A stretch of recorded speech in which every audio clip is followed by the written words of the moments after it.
Vamos lá.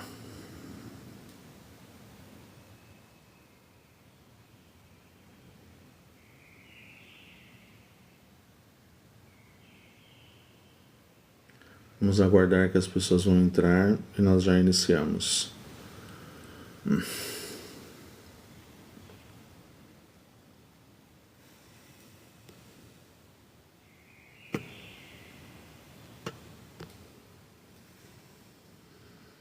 Vamos aguardar.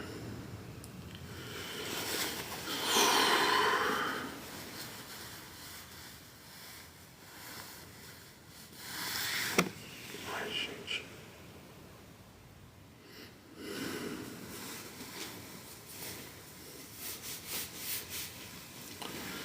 Ok.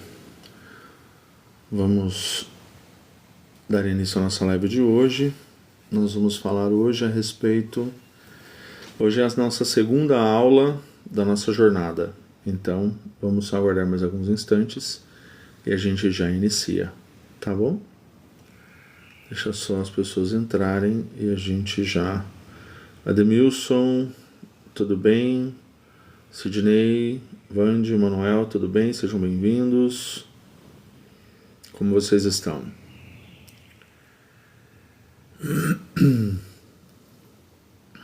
Pires Carvalho. Sejam todos bem-vindos. A gente já vai iniciar, tá, gente? Deu um problema aqui, eu acabei clicando onde não precisava e tive que fechar a live e abrir de novo. Então vamos lá. Pessoal, hoje, sem mais delongas, né? Eu queria... nós vamos falar sobre a segunda aula da nossa jornada da virada. E hoje, como eu falei para vocês, eu vou contar um pouco sobre a minha história e o que me fez buscar essa melhora, o que me fez decidir que eu precisava ter uma vida melhor. E eu vou compartilhar minha história com vocês para vocês entenderem e saberem que independente de quanta dor você tenha sofrido na sua vida, ainda assim você tem condições de mudar.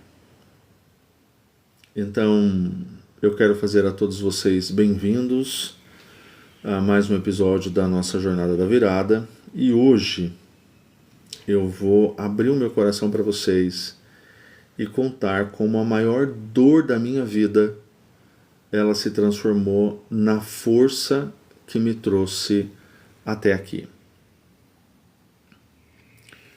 Você vai perceber que por mais fundo que você afunde, é possível transformar feridas em combustível para a sua liberdade emocional. Eu vou mostrar o passo a passo de como eu fiz e como você também pode fazer. Para quem ainda não me conhece, eu sou o Luiz Farias, também conhecido como Taizan Ryutoko. Eu sou Shisho em Mindfulness Zen, sou terapeuta integrativo, psicanalista e neurocientista. Mais do que títulos, eu vivi na pele alguns dos ciclos mais difíceis que um ser humano pode enfrentar. E depois de muitos anos buscando respostas, eu criei um método que é comprovado para poder romper esses padrões familiares e transformar a relação consigo mesmo e com a família. A nossa live de hoje, ela vai tratar de como transformar dor em força. E eu vou compartilhar com vocês a minha própria história de superação e o método que permite essa liberdade emocional em 4 meses. 4 meses, Luiz? É. Então eu gostaria, para a gente iniciar, para refletir juntos a respeito de 3 perguntas que mudam tudo. A primeira pergunta é: por que é tão difícil falar das nossas dores mais profundas. Se você tem uma dor muito profunda, comenta aqui pra gente, por que é tão difícil falar das dores mais profundas? E aí, enquanto vocês escrevem aqui, eu vou compartilhar com vocês. E se vocês tiverem alguém que precisa entrar nesse bate-papo com a gente, compartilhe essa live para que a pessoa também esteja aqui, tá bom? Então, voltando à pergunta, né? Por que é tão difícil falar das nossas dores mais profundas? É muito difícil você falar a respeito de dor profunda, porque normalmente, quando você tem uma dor muito grande, você não consegue falar sobre ela, porque toda vez que você fala dela, você sente uma dor ainda maior. A impressão que você tem é que você está revivendo isso que aconteceu com você, e a mesma sensação que você sentiu quando você fez, quando você passou pelo problema, você revive aquilo. E as pessoas não gostam de ficar revivendo dor. Mas existe um problema enorme. Por quê? Porque se você não fala, se você não olha de frente para o problema, que é sempre um gesto que eu faço assim para vocês, né? Eu falo, olha, você tem que olhar o seu problema de frente, você não pode se esconder dele. Se você não olha ele de frente, normalmente você não consegue resolver as suas questões. Mas também é muito difícil, por quê? Porque quando você fala da sua dor, quando você fala dela, você revive aquele sentimento. Então, essa é uma das razões pelas quais as pessoas não gostam de fazer isso. Porque as pessoas não gostam de lembrar da dor que elas sentiram. Elas não gostam de lembrar do sentimento de tristeza, de mágoa, que elas acabaram sentindo, e o que é muito ruim. Então, e aí a gente pensa assim, como é que a história da nossa infância ainda bloqueia as nossas escolhas hoje? Nós tivemos até aqui no canal, numa das lives que nós fizemos, uma pessoa que comentou conosco, um seguidor, que ele permitiu que fosse comentado isso na live. Isso tem uns cortes, se vocês quiserem até acompanhar lá. Ele comentou que o pai dele tinha sido muito agressivo com ele quando ele era criança. E aí eu perguntei para ele aqui na live se eu podia comentar. Ele disse sim, pode. E ele estava digitando, né, as informações aqui no chat. E eu falei para ele, mas você é casado, tem filhos? Ele falou, não, eu não quero ter filhos. Eu falei, mas por que não? Ele falou, porque eu tenho medo de agir com os meus filhos da mesma maneira que meu pai agiu comigo. Então, muitas vezes, as pessoas elas passam por coisas da sua infância e depois elas têm medo de tomar ações na sua vida quando elas se tornam adultas, porque elas têm medo de repetir os problemas que aconteceram antes com eles mesmos, com seus pais. Então ele falou assim, olha, eu não quero ter filhos porque eu tenho medo de ser agressivo com eles, eu tenho medo de agir da mesma maneira que meu pai agiu comigo.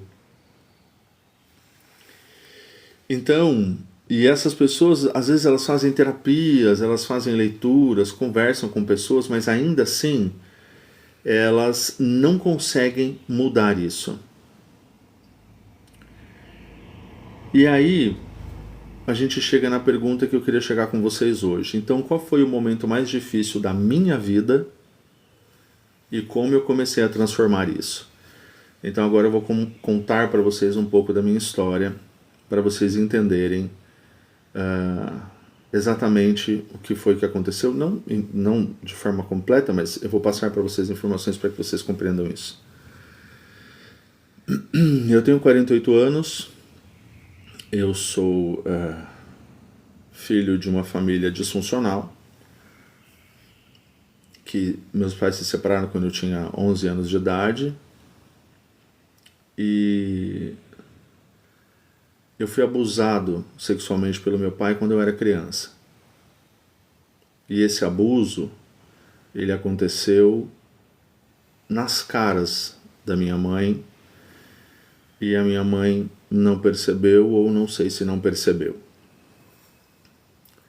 Quando essas coisas aconteciam, elas começavam assim. Meu pai me sentava no colo dele quando eu era criança e eu não entendia nada disso. Eu não sabia o que estava acontecendo. E ele ficava poluto, né? E esfregando o meu bumbum nele, no colo dele quando eu era criança.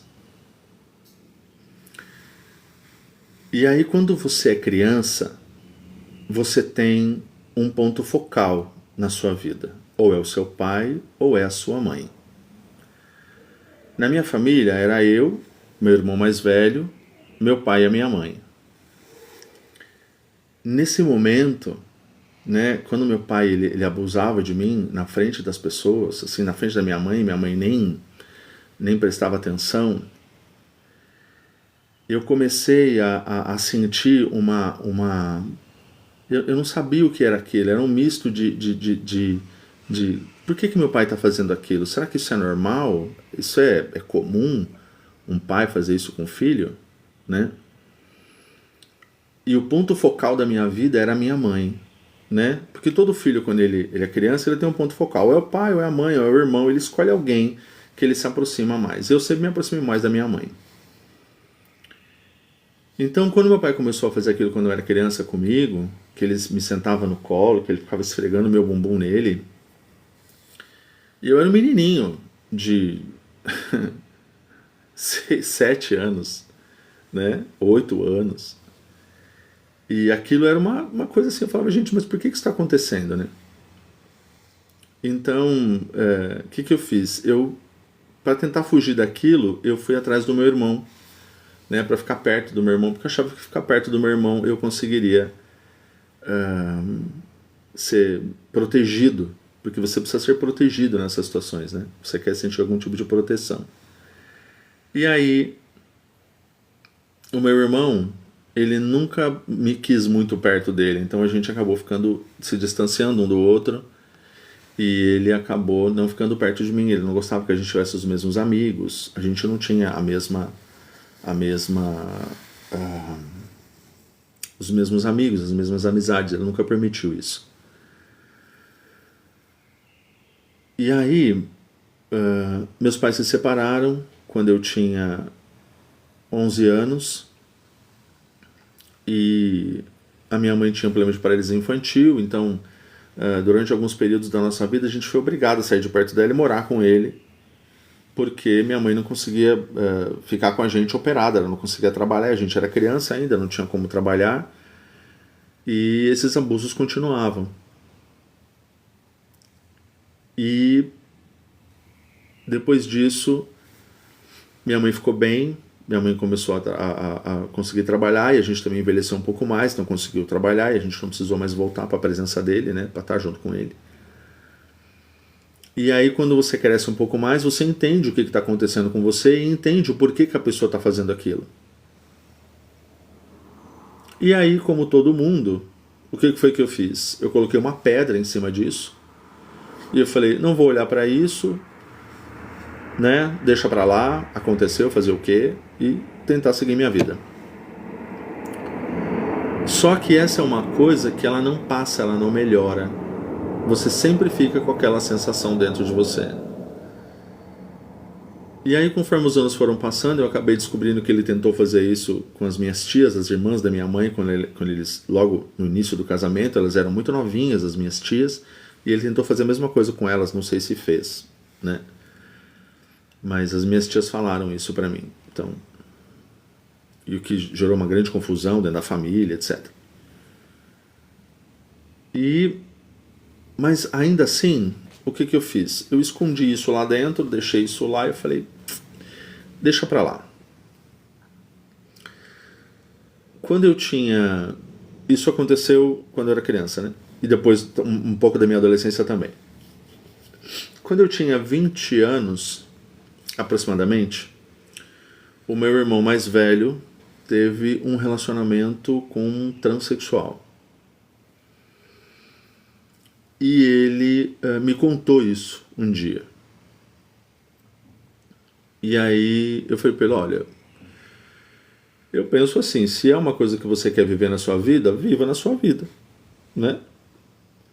E ele falou assim, não, não posso fazer isso, porque se eu fizer isso, eu vou destruir a mãe. Então ele estava preocupado com a minha mãe, dele não causar tristezas a ela se ele vivesse isso. Eu falei, bom, aí é com você, né? Mas dei essa opinião para ele. Só que ele não morava com a gente, não morava com uma mulher. E essa mulher desconfiou que tinha alguma coisa errada acontecendo com ele e acabou forçando ele a confessar o que ele estava fazendo, o relacionamento que ele estava tendo com esse transexual. E como ele tinha comentado isso comigo alguns meses antes, ele achou que eu tinha comentado isso com ele. Então, e até então eu morava com a minha mãe, tá, gente? Nessa situação toda, meu pai foi embora, desapareceu, e nós ficamos morando em São Paulo, eu, meu irmão mais velho e a minha mãe. E ele achou que era eu que tinha contado para essa moça que morava com ele. E ele voltou na casa da minha mãe, eu estava tomando banho, era um sábado. Ele estourou a porta do banheiro, me tirou debaixo do chuveiro, me jogou no chão, me encheu de murro e de chute. Eu acho que se meu tio, que estava lá no dia, não tivesse tirado ele de cima de mim, ele tinha me matado aquele dia. E aí lembra que eu falei para vocês que meu ponto focal era minha mãe? Aí eu liguei para minha mãe e falei, mãe, aconteceu isso. E o meu irmão falou para mim que se eu tivesse lá no dia seguinte, ele ia me dar uma surra igual. Até ele me matar. Porque ele é machão e ele não queria mostrar para as pessoas que ele não era o que ele dizia para todo mundo que ele era. E aí o que aconteceu? Minha mãe olhou para mim e falou assim, no telefone, por telefone. Ela falou assim para mim, o problema é seu, bem feito. Quem mandou você se meter nos assuntos do seu irmão? Então, eu tinha um pai abusador, eu tinha um irmão espancador, porque não queria assumir a sexualidade dele, e uma mãe que na hora que eu precisei dela, olhou pra minha cara e falou, bem feito, o problema é seu. Falei, deixa ele te bater até ele te matar mesmo. E aí o que foi que aconteceu? Eu tive que sair da casa da minha mãe e morar de favor na casa de outra pessoa. Felizmente eu achei uma pessoa que permitiu que eu vivesse na casa dela, né? A mãe de um conhecido meu. Ela permitiu que eu vivesse na casa dela. O irmão dele me conseguiu um trabalho. Então eu comecei a trabalhar. Depois de alguns meses eu saí da casa dela, aluguei uma casa, fui morar. Aí eu saí da casa dela e fui morar fora da casa dela. Uma pessoa a quem eu sou muito grato, né? Que me acolheu, porque senão eu tinha ido pra rua, literalmente. Então, e aí vocês imaginam que eu estava com esse sofrimento dentro de mim, dos abusos que eu sofri quando eu era criança, mais os espancamentos que eu tive do meu irmão, que não foram só um, tá, gente? Houveram outras coisas. E depois, essa ação da minha mãe, né? Falou, o problema é seu. E aí, eu passei durante muitos anos da minha vida amargurando esse sofrimento, amargurando essa dor dentro de mim. Por quê? Porque eu não tinha mais o que fazer, eu não tinha como, eu não sabia o que fazer, na verdade. Né? Eu sempre comentei com vocês que eu pratico meditação já desde que eu sou criança, porque foi uma das maneiras que eu consegui de não enlouquecer, sabe, com as coisas horríveis que aconteceram comigo quando eu era criança. Então eu comecei a ter a tomar essas ações, né, para que eu ficasse bem. Mas eu não conseguia desvencilhar dessa dor e desse sofrimento que tinha dentro de mim, porque como todo mundo, a gente só bota uma pedra em cima, esconde e fala, deixa pra lá, tá tudo bem. Aconteceu, eu vou seguir minha vida. Só que a gente fala, eu vou tocar a vida, só que aquilo que tá lá dentro da gente não desaparece, não some.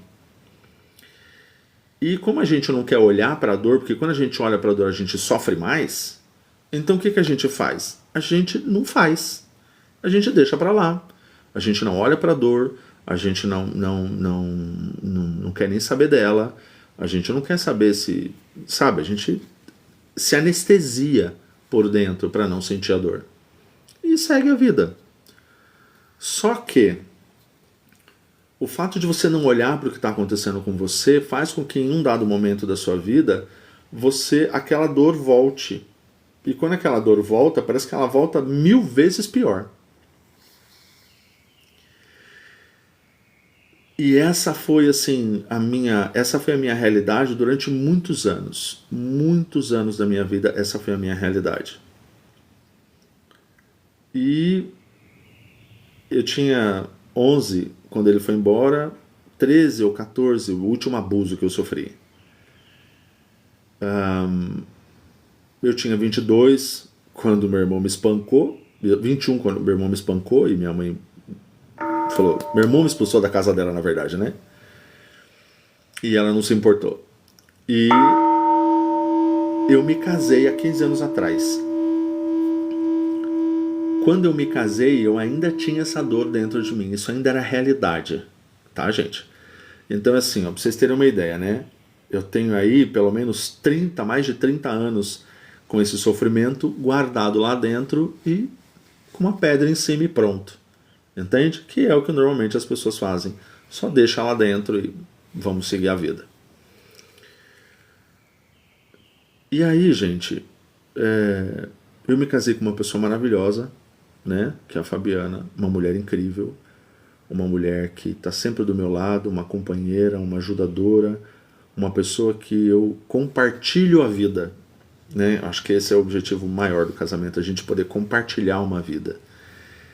E ela foi a maior incentivadora, né, desse projeto e dessa melhora, né, que eu precisava ter na minha vida. Então tudo que eu precisei fazer, ela sempre me ajudou e ela sempre me incentivou. Então eu queria deixar esse agradecimento registrado aqui para ela por conta disso. E aí eu comecei a fazer algumas formações e pós-graduações, entre elas constelação familiar, neurociência. Então eu fui estudar algumas coisas.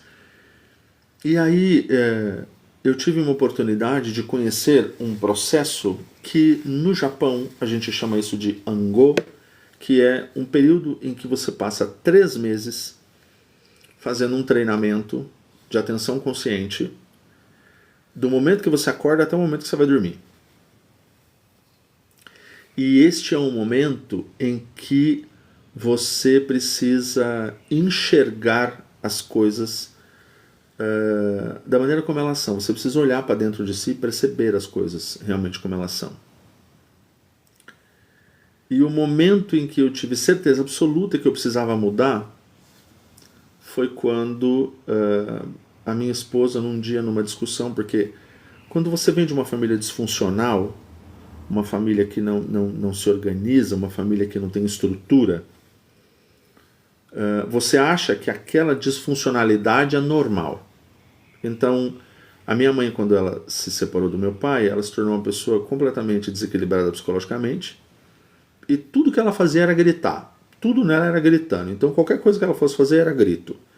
Então, a resolução era gritar. Gritar, gritar, gritar, gritar. Quando eu casei, qual era a realidade que eu tinha?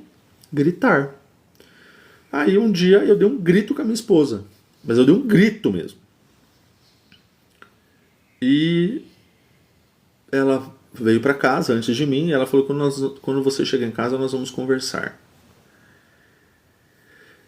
E aí ela falou assim para mim, olha, eu nunca, meu pai, que é o meu pai, gritou comigo. Então a próxima vez que você gritar comigo, você nunca mais vai me ver. E esse foi o momento que eu falei, cara, tá ruim. Tá ruim. Não pode agir assim mais. E aí eu comecei a falar, bom, eu tenho que fazer alguma coisa para mim poder mudar isso. E aí eu comecei a trabalhar essa mudança, né? Isso faz já vários anos atrás. E eu comecei a trabalhar essa mudança. E aí foi quando eu descobri, né, esse processo que você tem de 3 meses de atenção consciente. E eu já estava na busca de encontrar uma melhora para mim mesmo. E essa foi o ponto de partida que me fez ir atrás de encontrar uma maneira de resolver isso, uma maneira de conseguir sair do fundo do poço, sair de todo esse turbilhão de coisas horríveis que estavam dentro de mim, de todos esses abusos e esses sofrimentos que eu sofri, e de fato me libertar disso, porque eu precisava ver uma vida normal. Como é que uma pessoa casa e não consegue ter uma vida feliz com quem casou? Não faz sentido, né? Então,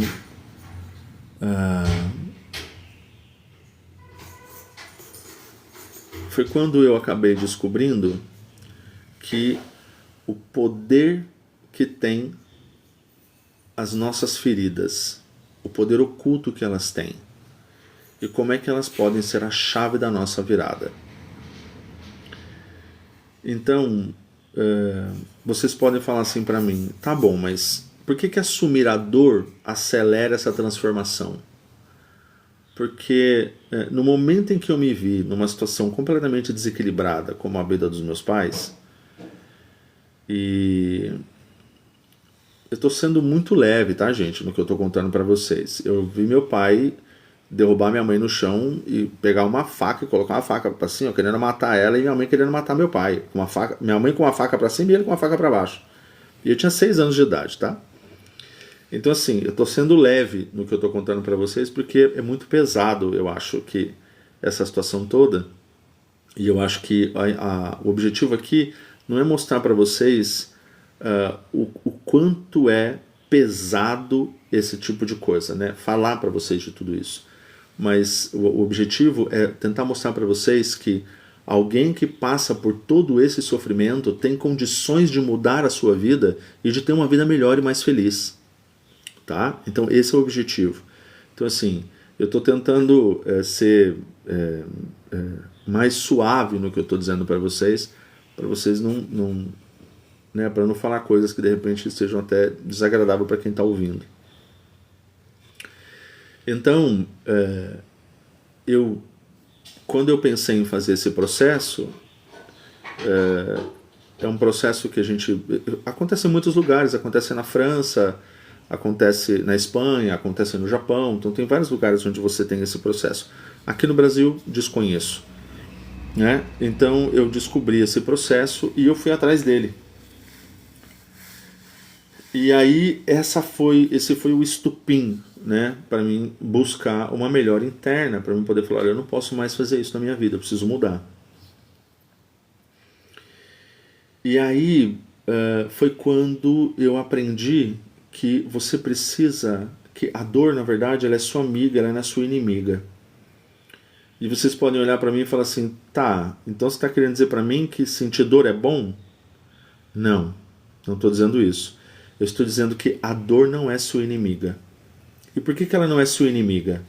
Porque quando você olha para ela, e você precisa olhar para ela, para você entender por que aquilo aconteceu. Uma das maneiras de você conseguir resolver o problema, de você conseguir sair desse ciclo de sofrimento, é você olhar para a dor. Você precisa olhar para ela. E olhar para a dor é algo que faz com que você acelere a sua transformação. Por quê? Porque eu não quero ficar olhando para a dor e ficar sentindo as sensações ruins que a lembrança daquela dor me causa. Então, o que foi que aconteceu? Eu comecei a treinar isso todos os dias. Né? Eu fui para esse local para poder fazer esse treinamento. E eu fiz esse treinamento durante 3 meses. E esse treinamento fez com que eu mudasse dentro de mim aquela dor que eu estava sentindo. Por quê? Porque eu vivenciei a realidade daquilo todo o tempo. E aí,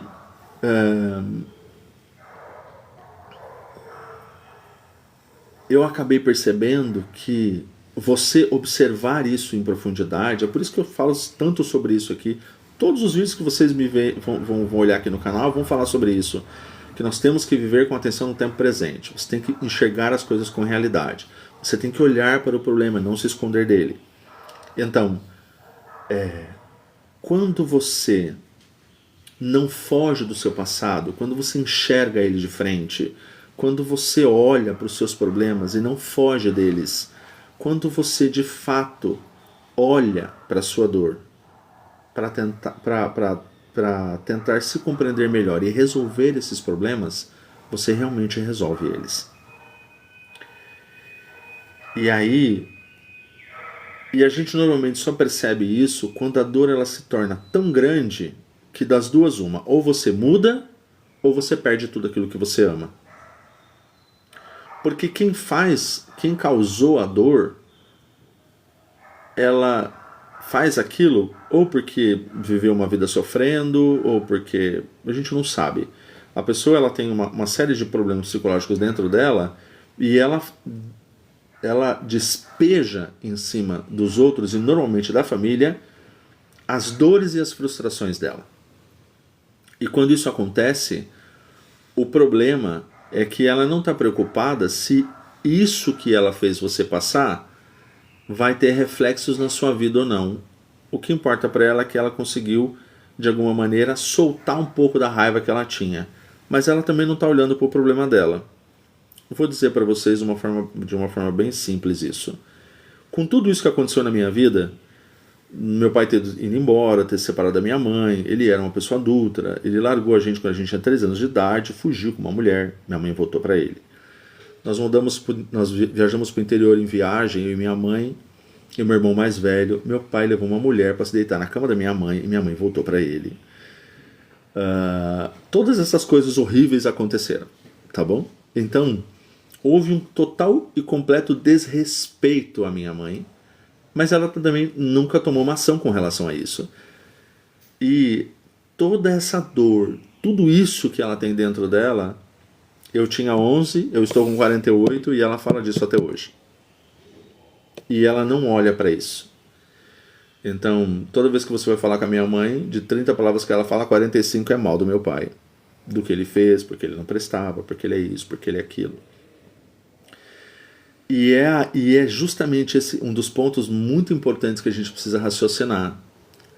Quanto tempo a gente vai ficar mastigando o sofrimento? Eu comento isso num dos vídeos que eu fiz, que a gente rumina, né, como um animal ruminante.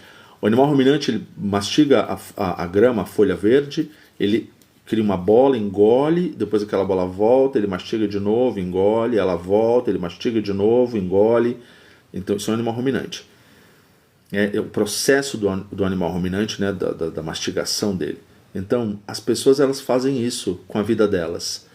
Elas ficam mastigando o problema, engole, depois volta, ela mastiga de novo, sofre toda aquela dor, aquela raiva, aquele estresse, engole de novo. E a pessoa vai vivendo isso durante toda a vida. Então, minha mãe, por exemplo, passou casada há 16 anos com um homem que era um adúltero, uma pessoa que não dava valor nenhum para ela. Ela se separou desse homem e ela continua vivendo a dor e o sofrimento dela até hoje. Ela não enxerga isso. Ela não consegue falar sobre isso. Ela só consegue falar da dor. Mas ela não consegue sair da dor. Não conseguiu ter outros relacionamentos. Ela até tentou ter outros relacionamentos, não conseguiu. Então, percebem?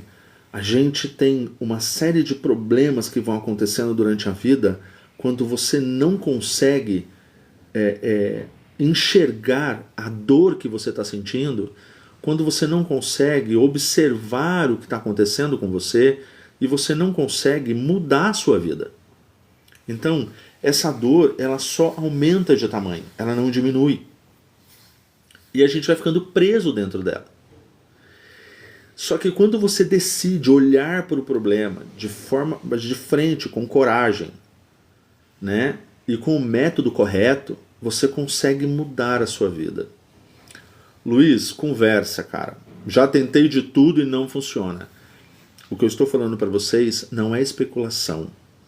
É ciência aplicada. Ciência aplicada. Tá?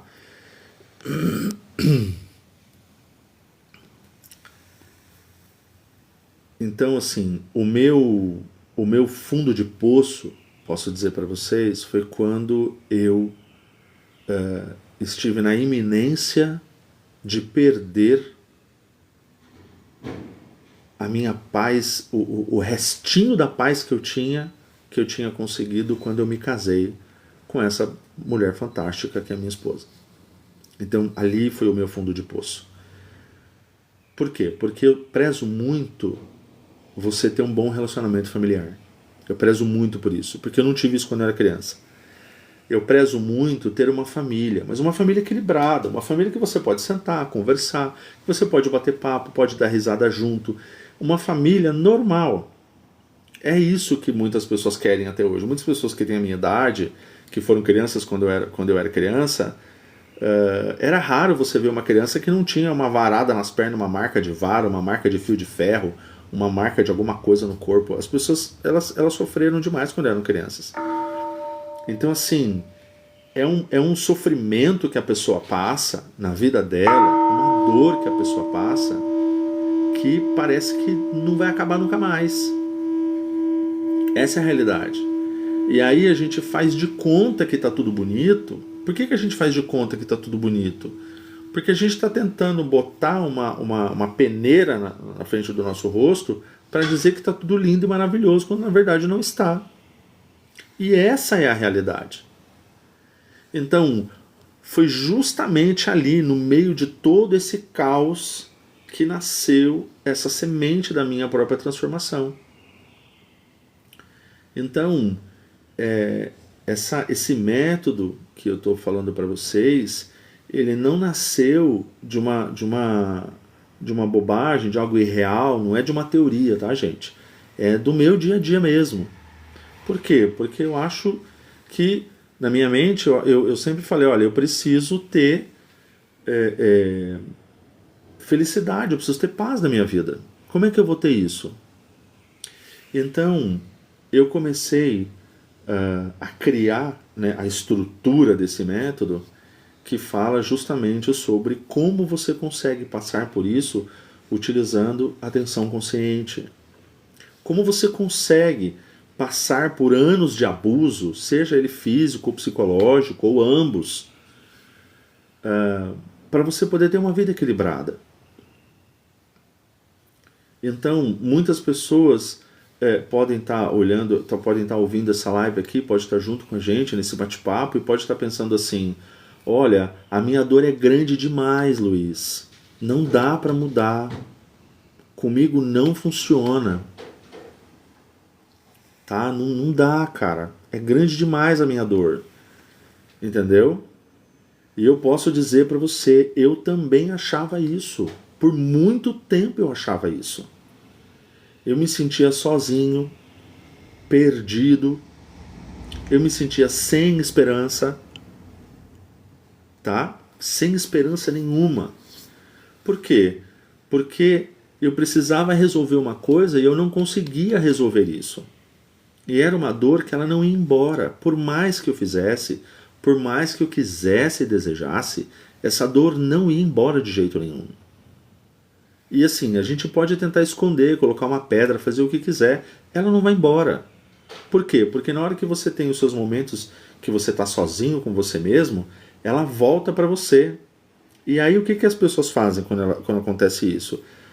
Para você parar de sentir aquela dor, tem gente que se envolve com bebida, tem gente que começa a usar drogas entorpecentes, tem gente que começa a ter descontroles na vida de vários tipos, tem pessoas que ficam agressivas, aí batem, daí, sabe? Você começa a ter uma série de descontroles psicológicos e emocionais.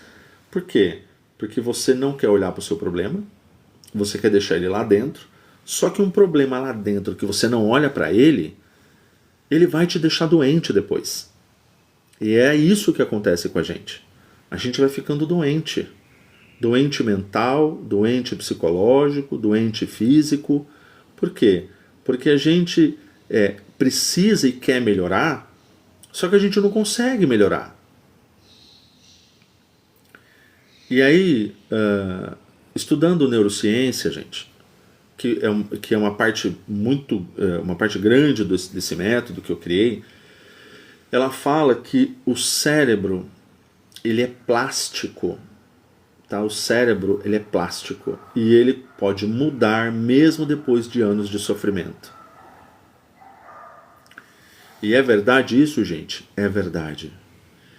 Eu passei mais de 30 anos com esse sofrimento.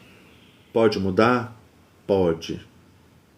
Se você que está aqui hoje, e você quer falar, eu quero mudar também, Luiz, eu quero mudar isso, escreve lá, eu quero. Escreve aqui para mim, eu quero. E aí a gente vai conversar. Tá? A gente vai conversar. Por quê? Porque todas as pessoas têm o direito de viver bem.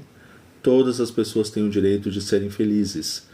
Todas as pessoas têm o direito de ter uma vida equilibrada. Todo mundo tem o direito de viver uma vida sem todo esse sofrimento e dor dentro dela. Então, quem já saiu, tá? Quem conseguiu sair do fundo do poço,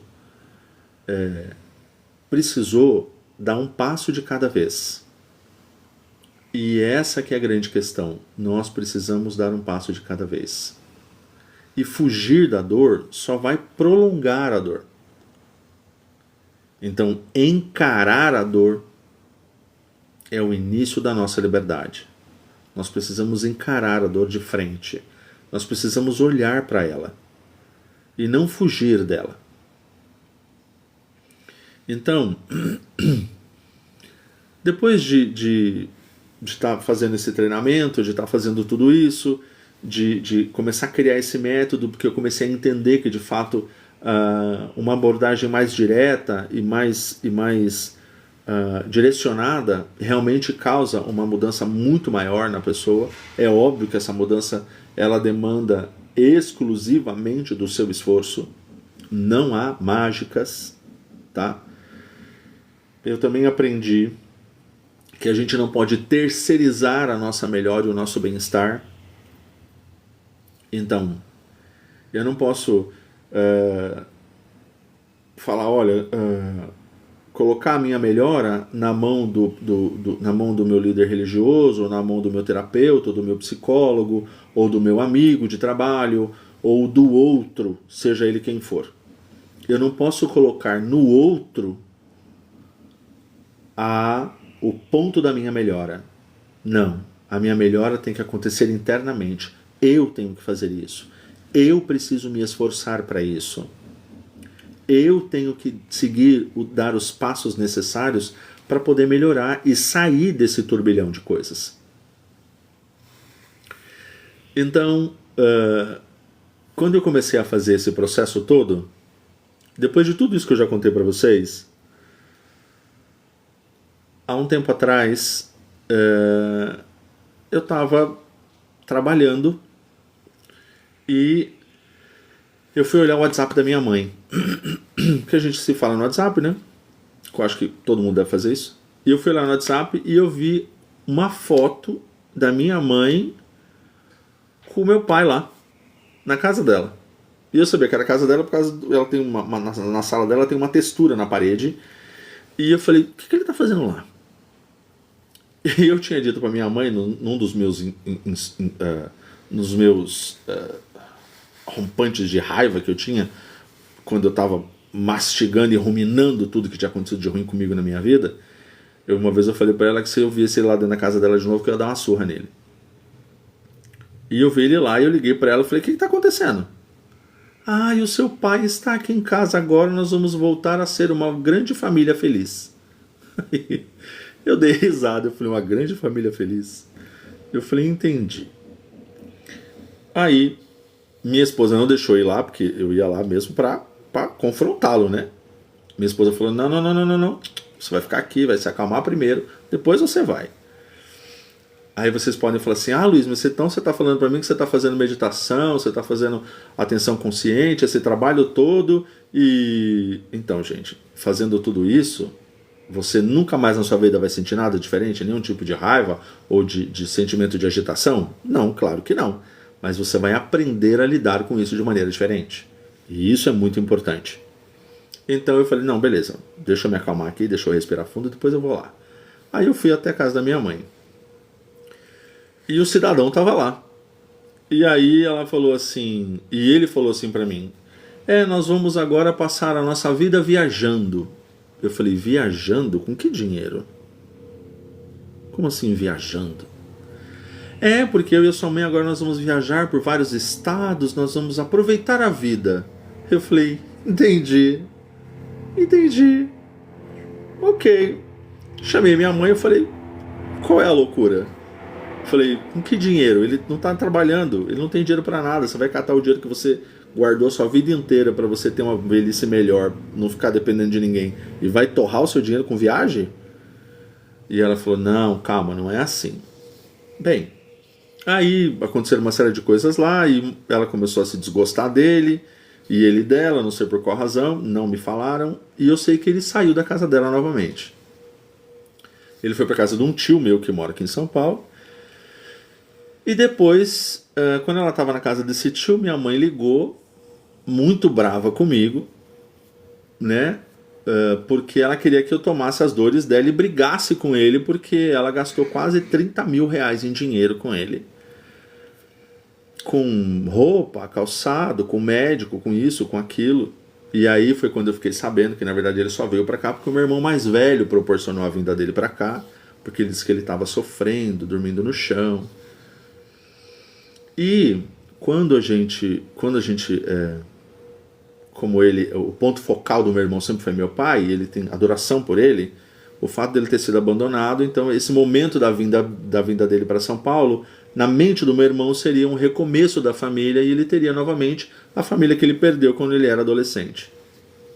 Eu tinha 11, meu irmão tinha 14, ele é 3 anos mais velho que eu. E aí eu falei, porque ele tinha que devolver um dinheiro para ela e ele disse que ele não ia devolver nada e minha mãe queria que eu brigasse com ele. E eu falei, não, eu não vou brigar com ninguém. Mas eu já estava nesse processo de melhora, eu já estava nesse processo todo de observar os problemas, de olhar isso de frente, de não fugir das questões. E eu falei, não, eu não vou brigar com ninguém. E aí ela falou assim, não, você tem que brigar porque eu sou sua mãe. Eu falei, não. Falei, foi eu que disse para ele entrar dentro da sua casa? Não. Fui eu que fui no banco e peguei o dinheiro e gastei com ele? Não. Falei, então você tem um problema, resolva o seu problema com ele. O que foi que eu escutei quando eu falei isso pra ela? Que eu não tinha mais mãe, e que eu não era mais ninguém, e que ela só tinha um filho, meu irmão mais velho. Porque o meu irmão mais velho vestiu a armadura de guerreiro e foi lá para lutar a favor dela. E eu não vesti a armadura de guerreiro, e eu falei, eu não vou vestir de jeito nenhum, porque quem causou o problema não fui eu. E essa é uma das coisas que a gente aprende quando a gente começa a olhar para nós mesmos e começa a saber que a gente não tem que ficar resolvendo coisas que não é problema nosso. Você tem que resolver as suas questões. O que é a questão do outro é problema do outro. Ah, mas o outro é meu pai, o outro é minha mãe, o outro é meu irmão. Problema do pai, da mãe e do irmão. Eu tenho que resolver as minhas questões. Eu tenho que estar bem. Aí, eu acho que várias mães falam isso, eu já escutei várias mães falando isso, eu vou compartilhar com vocês o que eu escutei da minha, quando eu disse que eu não ia fazer nada. Ela falou assim que eu não falo de religião, tá, gente? Não discuto religião, de jeito nenhum, então o que eu vou comentar aqui com vocês é só um comentário, não tem nenhum teor religioso. Minha mãe falou assim pra mim, Deus vai castigar você. Deus vai destruir a sua vida. Deus vai acabar com você porque você não está indo a meu favor. Porque você não está brigando por mim. Eu vou botar o meu joelho no chão e você vai ver a destruição que Deus vai causar na sua vida. Eu estava dentro de um carro indo para resolver um problema no centro de São Paulo. E eu estava com o telefone ouvindo ela falar todas essas coisas para mim e a minha resposta para ela foi a seguinte. Falei, olha, a primeira coisa que a gente precisa compreender, mãe, é que Deus não é um nervo auditivo. Importantíssimo isso.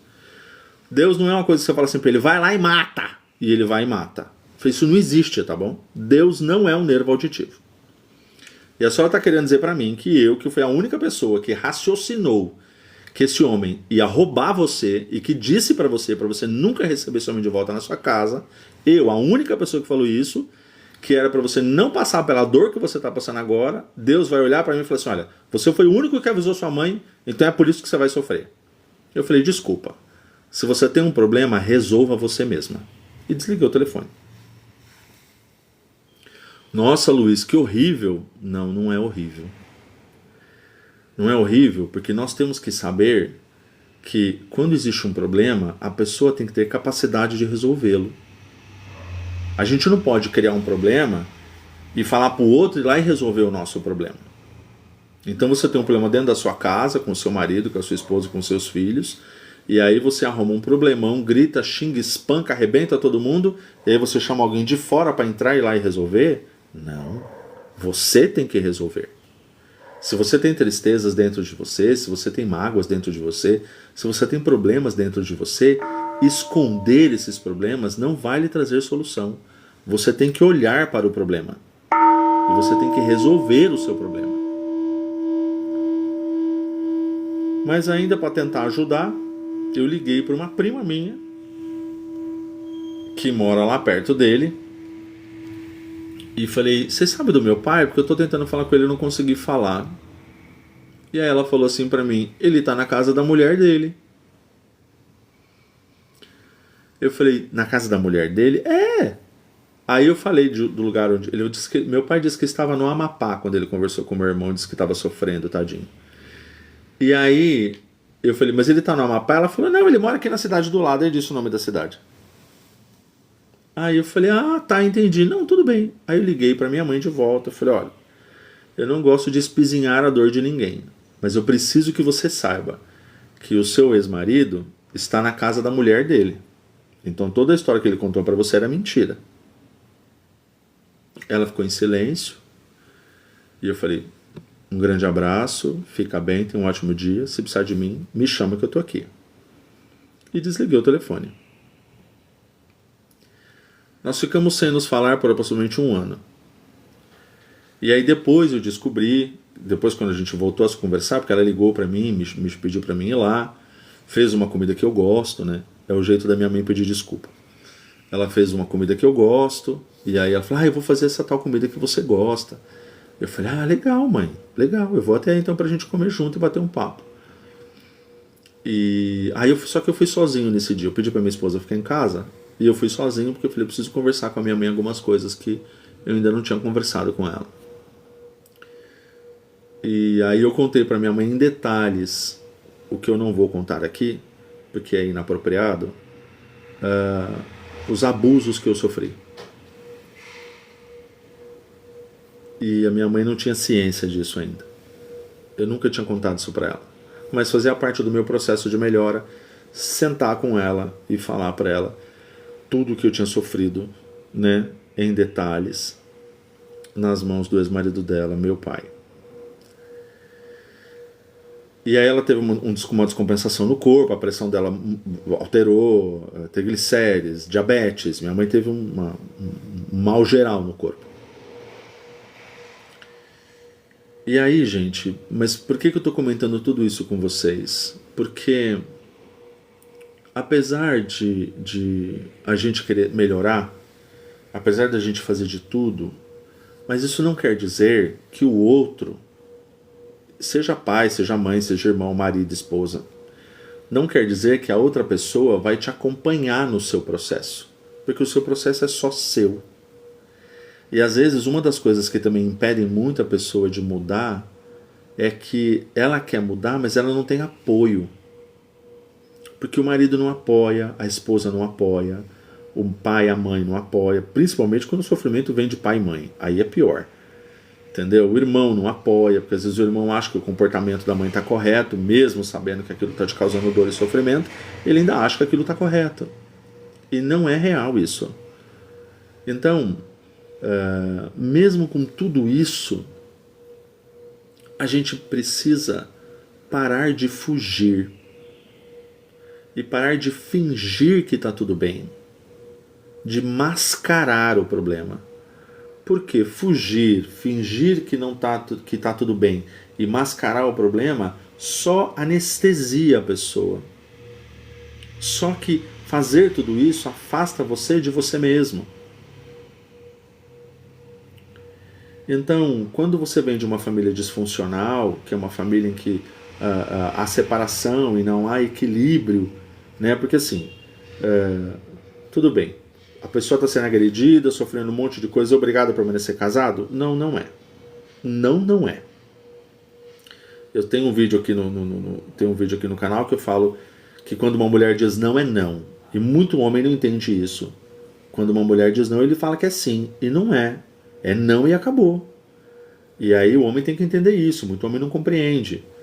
E não compreende porque já vem de uma criação dizendo que não tem que respeitar a mulher nem a vontade dela. Então, uma série de coisas acontecem aí nesse meio tempo. Só que isso, esse processo de melhora, ele é individual, gente. Ele é individual. Por isso que eu falo que a gente não pode terceirizar a nossa melhora. A gente não pode terceirizar quando nós vamos ficar bem, dando poder a uma outra pessoa, a um terceiro, para que ele diga o momento que nós vamos ficar bem. Não pode ser assim. Nós temos que ter coragem de olhar para nós mesmos e para os nossos problemas e resolvermos isto. Resolvermos isto.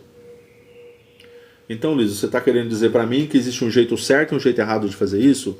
Tem. O jeito errado é você fugir, fingir que está tudo bem, mascarar o problema, se anestesiar e se afastar ainda mais de si mesmo. Esse é o jeito errado de fazer isso.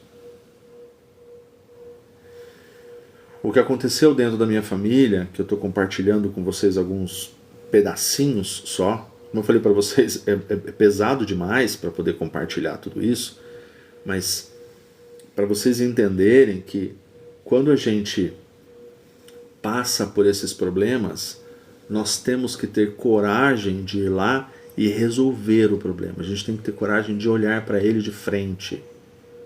Então, qual é o jeito certo, Luiz? Se o jeito errado é fazer isso aí que a gente está fazendo, que eu fiz durante mais de 30 anos, tá? Então, vocês não estão sozinhos nesse processo, tá bom? Então, Luiz, quer dizer que você agora virou um Buda? Não, de jeito nenhum, muito pelo contrário. O que eu estou dizendo é justamente o contrário disso. Eu, durante muito tempo, fiz a mesma coisa. Eu me escondi, eu fingi que nada aconteceu, que era para mim me anestesiar, colocar uma máscara de que estava tudo bem e tudo feliz. Todo mundo que olhava para mim sempre falou assim, imagina, olha, mas você conseguiu passar tão bem por isso, né? Uma separação dos seus pais não te causou dano, não te causou sofrimento. Era só uma máscara. Era só uma máscara. A diferença é que assim, não ficou pior porque eu fui buscar outras coisas para poder suprir um pouco da necessidade do que eu tinha. A necessidade de você ter alguém mais velho, né, que te oriente, que te mostre a direção, porque o mais novo não conhece a direção. Bobagem achar que uma criança sabe o que fazer. A criança não sabe. A criança precisa de orientação. Ela precisa de alguém que vá lá e mostre para ela o caminho por onde ela precisa seguir. E se você não tem essa orientação, não adianta você achar que você vai conseguir isso lendo livro. Não consegue, gente. Você precisa ter uma família estruturada para isso. E, infelizmente, às vezes não dá para ter essa família estruturada. Infelizmente. Por quê? Porque as pessoas elas têm problemas um com o outro. As pessoas elas não costumam respeitar o casamento, não respeitam a santidade do casamento. Nesse ponto, sim, eu acho que tem que ser falado dessa maneira. Por quê? Porque o casamento é algo santo, sagrado, solene. É algo que você precisa respeitar. Você precisa honrar a tua esposa, honrar o teu marido. Você precisa honrar a tua casa. Então, se você não honra a tua família, se você não honra a tua esposa ou teu marido, se você não age com dignidade, então tem alguma coisa errada. E se você não consegue fazer isso, muitas vezes, é porque existem lealdades invisíveis em você e você não percebe. Exemplo disso, tá? Eu falo da minha família, não gosto de falar de ninguém, porque eu acho mais fácil falar daquilo que eu tenho conhecimento próprio mesmo, para poder olhar e ver que era aquilo. Então vocês imaginam, o meu tataravô era uma pessoa adúltera, o meu bisavô era uma pessoa adúltera, meu avô era uma pessoa adúltera, meu pai é adúltero, meu irmão é adúltero. Todos eles seguem o mesmo processo. Ninguém respeitou a esposa. Todo mundo teve mais de um relacionamento. Nenhum deles fez isso. Eu estou casado há 15 anos E eu mantenho a dignidade e o respeito da minha casa, da minha família. Ah, Luiz, então você é perfeito? Não. Eu escolho todos os dias amar a minha esposa, respeitar o meu casamento, respeitar a minha casa e seguir de cabeça erguida. Essa é uma escolha que você tem que fazer todos os dias. Todo dia você tem que escolher isso. Por quê? Porque todo dia quando você sai de casa, você encontra um monte de coisa pelo meio da rua. Só que você tem que escolher estar com a sua família. Você tem que escolher. E é por isso que esse é um processo que você precisa fazer. E aí chega um momento da sua vida que você tem que dar nome para a sua dor. Quem abusou de mim foi o meu pai. Quem me espancou quase até a morte foi o meu irmão. E quem me expulsou da casa da minha mãe e concordou com esse espancamento foi a minha mãe. Meu pai tinha problemas psicológicos, tem até hoje. O meu irmão não consegue ter um relacionamento equilibrado na vida. A minha mãe também, infelizmente, não. Mas você tem que dar nome às coisas. Sabe por quê? Vou dizer para você por quê. Porque a gente não gosta, nunca na vida você gosta de dizer que você tem um problema porque sua mãe ou seu pai te causou esse problema. Ou porque o seu irmão te causou o seu problema. Porque as pessoas acham que quando você fala isso, você está traindo a sua família. Acham que você está traindo as pessoas. Você está cuspindo no prato de quem te deu de comida quando você era criança. Desculpa. Ela tinha a responsabilidade de dar comida, porque ela nasceu, ela quis ter um filho. Se ela não tivesse comida, ela ia ser presa por maus tratos. Cuidar do filho, gente, não é nenhuma ação guerreira, não. Cuidar do filho é uma responsabilidade quando a gente decide ter um filho. Você decidiu ter um filho? Você falou, olha, eu vou engravidar, vou cuidar, deixar o bebê no meu ventre durante 9 meses e esse bebê vai nascer. Se você não der de comer para ele e você deixar essa criança morrer, você vai ser preso. Então assim, não existem débitos. Não há débito de um filho para uma mãe, para um pai. Não há débito. Quem decidiu ter o filho foram os adultos. Eu decidi ter um filho. Então é minha responsabilidade cuidar desse filho. É minha responsabilidade dar de comer para ele, alimentar, dar educação, a ensinar a ter respeito, ensinar a respeitar os outros, ensinar a respeitar a si mesmo, ensinar a ser alguém industrioso. É minha responsabilidade. E não há débito nisso. Por quê? Porque a grande satisfação é eu ser pai. Se ele decidir na vida dele ser grato porque eu estou fazendo algo por ele, ótimo. Tudo bem. Se o filho decidiu ser grato porque o pai e a mãe foram pessoas excepcionais, pessoas que se preocuparam em olhar para si mesmos e perceberem que tinha algo ruim neles e melhorar isso para poder melhorar primeiro a vida deles, depois a vida daqueles que são mais próximos, no caso os filhos, maravilhoso. Nossa, meu pai e minha mãe, eles fizeram tudo isso, tal. Então assim, essa gratidão ela tem que ser algo natural, não tem que ser imposta, como acontece hoje. Eu crio meu filho e minha filha para me servir quando eu tiver mais velho. Não. Então você não está tendo um filho, você está tendo um escravo. Você está criando um empregado, não um filho. É diferente isso. Nós temos que criar filhos como filhos, não como empregados. Entende? E essa é a grande questão. Por quê? Porque quando você vem de uma família disfuncional, onde você sofre, onde você é abusado, onde você é espancado, onde entra essa situação de você tem que ser grato? Percebem? Então, nós precisamos enxergar as coisas de forma muito clara, de forma muito real. Por mais que doa dar nome, é um termo que se utiliza muito, fala que a gente tem que dar nome aos bois, né? Então você tem que dar nome aos bois. Você tem que dizer, o meu problema aconteceu aqui, ó. Ah, então você está querendo jogar a culpa em alguém. Não. Eu não fui abusado por mim mesmo. Eu não me espanquei. Não foi eu que me expulsei de casa. Então, as pessoas precisam falar das coisas e colocar nome nas coisas. Porque quando você põe nome, ao contrário do que as pessoas pensam, então, Luiz, você está querendo dizer para mim que eu tenho que falar isso, então a partir de aí eu vou ter que criar ódio, raiva? Muito pelo contrário. Você tem que dar nome aos bois para que você pare de sofrer. Essa é a questão. Esse é o problema. Você tem que dar nome aos bois para que você pare de sofrer. Isso não vai fazer você ter raiva. Vou explicar para vocês uma coisa interessante. O nosso seguidor aqui do canal, que eu comentei no início da live, que comentou a respeito do pai que foi agressivo e que ele não gostaria de ter filhos porque ele tem medo de que ele age exatamente como o pai agiu. No dia dessa live, nós estávamos falando sobre uma coisa muito importante que eu vou falar para vocês aqui para a gente concluir a nossa live de hoje. Eu sei que essa live está um pouco mais pesada, mas eu precisava mostrar para vocês um pouco da minha história, para vocês entenderem que qualquer pessoa, por maior o sofrimento que ela tem condições de mudar a sua vida e de ter uma vida mais feliz e mais equilibrada. Ela consegue fazer isso, mas demanda esforço da parte de quem está passando por isso.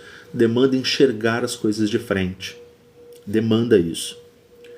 No dia que nós estávamos fazendo a live, esse seguidor do canal, nós estávamos falando a respeito de enxergar as coisas da maneira correta.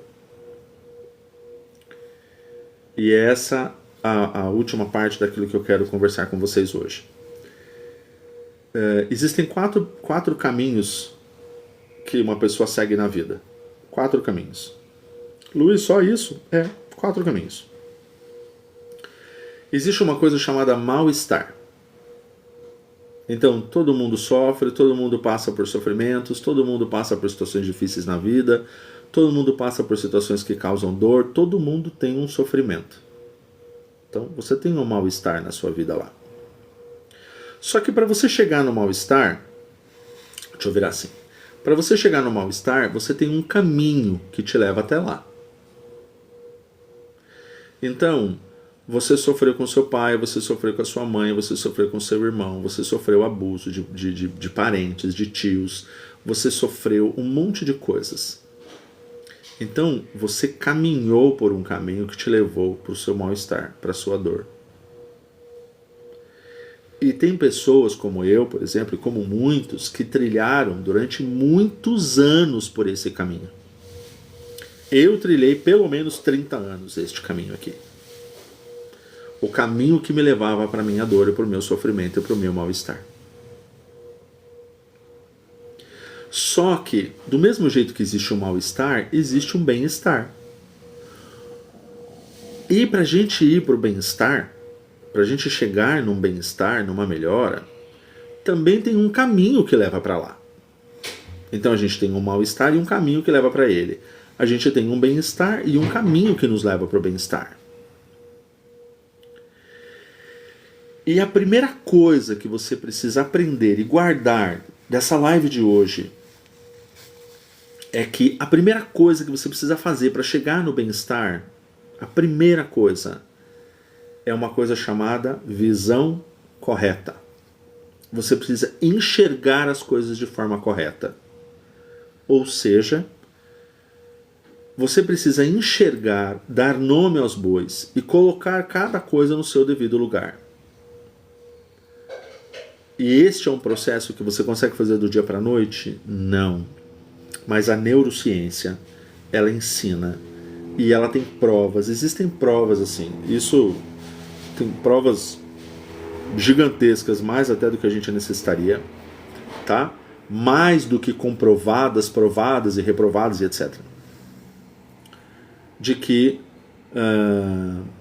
o cérebro, a plasticidade neuronal do cérebro, ou seja, lá no cérebro a gente tem vários neurônios, tá, gente? E eu vou usar um termo assim bem simples, óbvio que com certeza tem pessoas aqui que têm muito conhecimento sobre isso, então esse é só um exemplo, tá? A nossa mente ela tem um monte de neurônios lá, e esses neurônios eles conversam um com o outro o tempo todo, como se fossem arvorezinhas fofoqueiras, né? Então, olha, ele está fazendo isso, olha, ele está fazendo isso, olha, ele está fazendo isso, olha, ele está fazendo isso. E eles vão passando isso por todos os neurônios. A questão é, quando você repetidamente faz um processo, sabe quando a gente fala assim, olha, você tem que criar o hábito de levantar cedo, menino. Você tem que criar o hábito de estudar todo dia, menino. A gente fala para os filhos, né? Você tem que criar o hábito de ler, você tem que criar o hábito de fazer sua lição, você tem que criar o hábito de estudar antes de fazer as provas. O que é criar um hábito? Você precisa repetidamente trabalhar para que você consiga criar na sua mente, né, uma nova regra, né, um novo ponto estável. E quando você faz isso, você consegue mudar a sua vida. E aí você começa a perceber que as pessoas que vieram antes de você, elas não tinham esse conhecimento e elas também sofreram demais. A minha avó, que já faleceu, mãe da minha mãe, ela conta que o meu bisavô era uma pessoa extremamente agressiva. Ele era uma pessoa que ele não conversava, que ele só gritava. Lembra que eu comentei com vocês que minha mãe só gritava? Perceberam? Olha lá. O meu bisavô, pai da minha avó, era uma pessoa muito agressiva, muito nervosa, muito agitada. Ele só gritava, ele não era carinhoso, ele não tinha paciência. Então assim, e isso já veio de antes dele. A minha mãe era assim. E agora melhorou, mas até pouco tempo atrás era bem isso. E eu também. Olha só. Entendem? Então assim, a gente não está aqui para falar mal do pai e da mãe, muito pelo contrário. A gente está aqui para entender que existem problemas que vêm de geração após geração, que vêm dessas fidelidades invisíveis que tem nas famílias e que você acaba repetindo esses padrões se você não tiver uma atenção para poder mudar isso. E aí o que eu conversei com esse nosso seguidor do canal, que é uma pessoa maravilhosa. Falei para ele, olha, sabe o que acontece? Quando a gente entende que esse processo aconteceu, e a gente está discutindo isso agora, então você não precisa ter raiva do seu pai. E nem precisa ter medo de você repetir o que ele está fazendo. Sabe por quê? Porque se o seu pai agiu dessa maneira com você, eu falei, como era o pai dele com ele? Ele falou, do mesmo jeito. Essa foi a resposta que ele deu para todos que estavam na live. Ele falou, do mesmo jeito.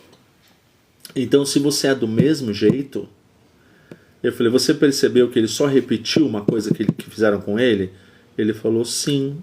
Eu falei, mas hoje você está tendo um conhecimento, você está recebendo uma informação de que você pode fazer diferente. Então você não tem que ter raiva porque você está dando um nome aos bois.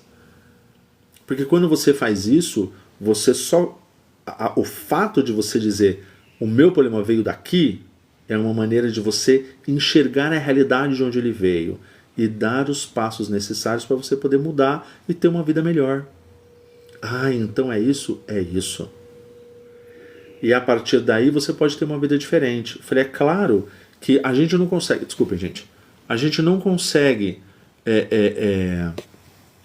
neste exato momento, às vezes, mudar o nosso sentimento com relação ao outro. Por quê? Porque às vezes o sofrimento é grande demais.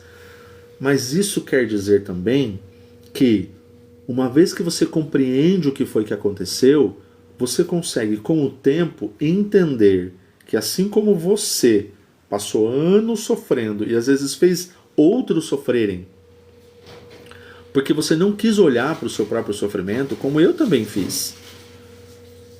Então a gente precisa, quando a gente enxerga isso, a gente melhora como pessoa, a gente muda o nosso comportamento, a gente consegue vencer esse sofrimento e ter uma vida melhor.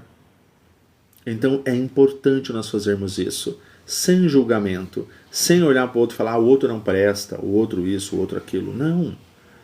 Dar nome, enxergar de forma clara e real de onde veio o problema, vai te trazer bem-estar, vai te ajudar a vencer aquele problema. E essa ação, ela vai ajudar você a dar o impulso que você precisa para mudar a sua vida, para fazer a virada que nós estamos falando aqui, nessas lives. Então, para a gente concluir a nossa live de hoje, eu gostaria de, se vocês quiserem, tá? Mas seria muito importante vocês fazerem isso, tá bom? Mas não é obrigatório. Se vocês puderem pegar um papel, tá? Peguem um papel e uma caneta e escreva no papel o que mais dói em mim. O que mais dói em mim? Não precisa mostrar para ninguém, não precisa colocar aqui na live, não precisa postar nada aqui, tá, gente? O que mais dói em mim? E aí o que você vai fazer? Por 7 dias seguidos, você vai colocar lá o que mais dói em você sem julgar. Sem julgar ninguém. E vocês vão perceber que vai nascer uma nova força dentro de vocês para vocês poderem agir. Por quê? Lembra que a gente falou sobre plasticidade neuronal? Então, o cérebro, ele funciona assim. Nós temos que trabalhar nele. Nós temos que mostrar para ele. Olha, eu sei que isso está acontecendo e eu sei que isso é assim e eu quero mudar isso. Eu sei que isso aconteceu comigo, eu sei que eu sofri isso. E por que é importante a gente dar nome? Por que é importante a gente escrever, dizer o que aconteceu? Por quê? Porque nós precisamos olhar para os nossos problemas de frente. E aí entender o porquê aquilo aconteceu e parar de trilhar o caminho que nos leva para o mal-estar e começar a trilhar o caminho que nos leva para o bem-estar. E quando você faz isso, você começa a mudar dentro de você aquele padrão de eu sofro, eu sofro, eu sofro. Muitos de nós fazem isso. Só sofrem. E esse sofrimento ele pode mudar. Ele pode ser transformado em alegria, em equilíbrio, em paz mental. Só que isso demanda ele demanda uma ação da nossa parte. Uma ação que a atenção consciente... Vocês, durante a live, escutaram um sino tocando, né? A cada 15 minutos esse sino toca. É o meu sino de atenção consciente. É o meu alerta para mim poder parar, respirar fundo, centralizar minha mente de novo no momento presente e continuar minha vida. Luiz, a gente precisa fazer isso o tempo todo, toda a vida. Por quê? Porque o fato de nós buscarmos a nossa melhora não quer dizer que o mundo vai ficar lindo e cor-de-rosa. Muito pelo contrário. As pessoas vão continuar com a vida delas, acreditando nas coisas que elas acham que está certo, agindo da maneira como elas acham que está correto. A nossa responsabilidade é conosco mesmo. A nossa responsabilidade é olhar para nós mesmos e enxergarmos aquilo que não está bom e que não está correto e melhorar isso. Então, é importante que nós tomemos essa ação hoje.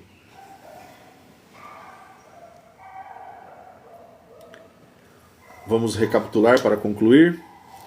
Todos nós carregamos dores, mas só quem decide olhar para elas de frente consegue transformar este sofrimento em força.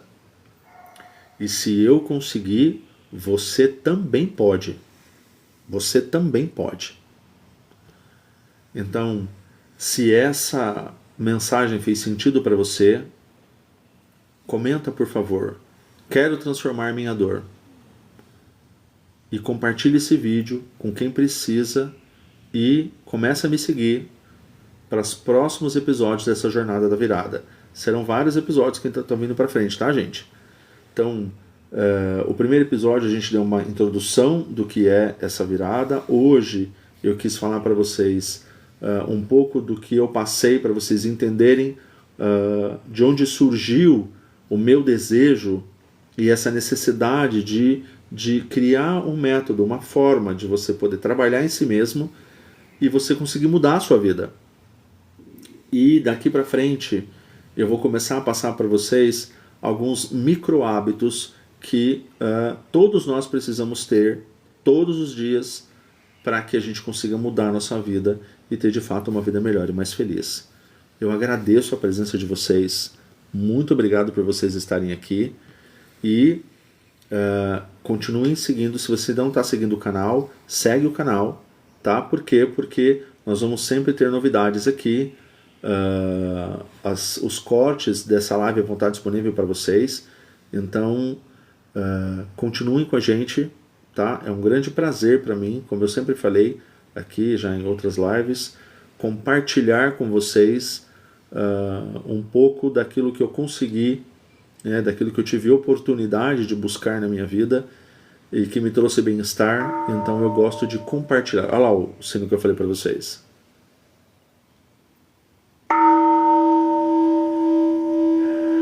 Então é um grande privilégio para mim poder compartilhar com vocês um pouco dessas informações, desse treinamento, dessa mudança de vida que ajuda a trazer bem-estar para a vida das pessoas.